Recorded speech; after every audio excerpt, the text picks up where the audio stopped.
2009년 6월 1일 미국 정부가 제너럴 모터스를 구했어요. 4년 뒤 같은 정부가 디트로이트시를 버렸습니다. 2013년 7월 18일이었어요. 한쪽엔 850억 달러 베일아웃, 다른 쪽엔 0달러였습니다. 디트로이트 파산은 일본차 침공 때문이 아니에요. 회사는 살리고 도시는 버린 정책의 결과였습니다. 일본차 침공, 노조의 탐욕, 흑인 시장의 부패. 자주 들리는 설명이에요. 일본차 점유율은 1970년 1.4%에서 1980년 21.3%로 늘었어요. 15배입니다. 그러나 같은 시기 디트로이트 인구는 185만에서 120만으로 줄었어요. 도시는 이미 무너지고 있었습니다. 진짜 결정타는 따로 있었어요. 회사와 도시 사이의 선택이었습니다. 1908년 10월 1일 헨리 포드가 모델 T를 출시했어요. 가격은 825달러였습니다. 1914년 1월 5일 포드는 일당 5달러를 발표했어요. 당시 평균 임금의 2배였습니다. 1950년 디트로이트 인구는 184만 9,568, 미국 네 번째 큰 도시였어요. 1967년 7월 23일 새벽 12번가 경찰 단속에서 폭동이 시작됐어요. 닷새 동안 사망 43명, 부상 1189명, 화재 1400채에 피해 5천만 달러였습니다. 그 다음 해 1968년 백인 8만 명이 디트로이트를 떠났어요. 전년의 2배였습니다.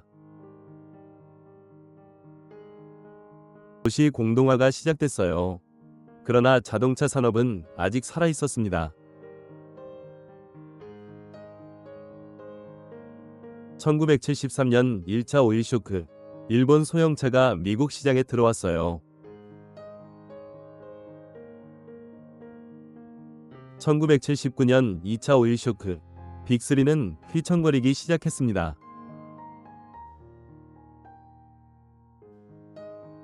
1980년 1월 7일 크라이슬러가 정부 보증대출 15억 달러를 받았어요. 첫 베일아웃이었습니다. 리 아이아쿠카는 1983년에 12억 달러를 7년 일찍 갚았어요. 산업은 회복된 것처럼 보였습니다. 그러나 1994년 나프타 발효, 자동차 생산이 멕시코와 캐나다로 이전됐어요. UAW 노조원이 1978년 65만 명에서 2010년 13만 5천 명으로 줄었어요. 78% 감소였습니다. 2009년 4월 30일 크라이슬러 챕터 11, 6월 1일 제너럴 모터스 챕터 11이었어요. 미국 정부는 타프 자금 850억 달러로 빅3를 살렸습니다.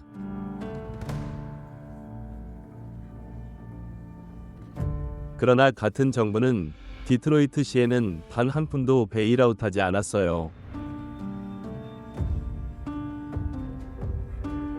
2013년 3월 14일 미시간주 정부가 케빈 오어를 비상관리자로 임명했습니다. 그가 발견한 것은 185억 달러 부채였어요. 연금과 의료 부채만 92억 달러였습니다. 2013년 7월 18일 디트로이트가 챕터 9 파산을 신청했어요. 미국 사상 최대 시자치단체 파산이었습니다. 위기에 처한 자산이 있었어요. 디트로이트 미술관 컬렉션이었습니다.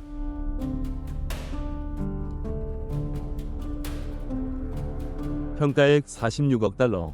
시 자산이라 매각 위협을 받았어요. 디에고 리베라 벽화도 위험했습니다. 채권자들은 매각을 요구했고 시민들은 컬렉션 보호를 요구했어요. 도시의 마지막 자산이었습니다. 결국 그랜드 바겐 합의, 재단 9곳이 3억 6,600만 달러, 미시간 주 정부가 3억 5천만 달러를 출연했습니다. 미술관이 1억 달러를 더해 총 8억 1,600만 달러로 컬렉션과 연금 일부를 보호했어요. 그러나 연금은 4.5% 삭감됐습니다. 2014년 12월 10일 디트로이트 파산 종료. 18개월의 정리였습니다. 회사 베일아웃 850억 달러. 도시 베일아웃 0달러. 같은 정부, 같은 시기, 다른 선택이었어요. 빅3는 살아남았어요. 2026년 현재 GM, 포드, 스텔란티스 모두 흑자 기업입니다.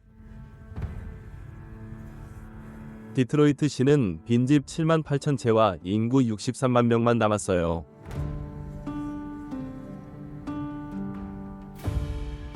(1950년) 정점의 디트로이트, 2013년 버려진 디트로이트, 그리고 2026년 다음 도시. 공식이 반복되고 있어요. 회사는 자산이고 도시는 부채인가? 답은 다음 위기에서 누구를 살릴지에 달려 있어요.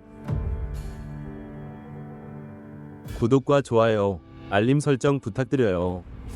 흥망의 공식 다음 편에서 다시 만나요.